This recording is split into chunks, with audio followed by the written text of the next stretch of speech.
বদগার, ফাফাসারি, মুশকুর, সুদখোর, জেনাখোর, মদখোর, গাঁজাখোর, ইয়াবাখোর, বেনামাজি, এদেরকে যখন কবরে রাখা হয় তখন তার কাছেও ফেরেশতা আসে কয়জন?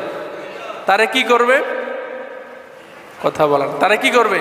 বসাবে। তারে কি করবে? বসাবে। বসানোর পর তাকে প্রশ্ন করবে কয়টা? তিনটা। তাকে বলবে মার রব্বুকা, তোমার রবকে? সে বলবে রব সেটা আবার কি? আল্লাহকে তো চিনে নাই, নিজেই তো আল্লাহর ফাওয়াল্লই চলে, আছে না নাই?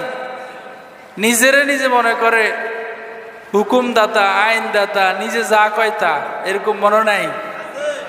আমাদের দেশে না দেখতে পারে, পৃথিবীর অনেক জায়গায় আছে। যেমন নমরুদ নিজের রব দাবি করছে না?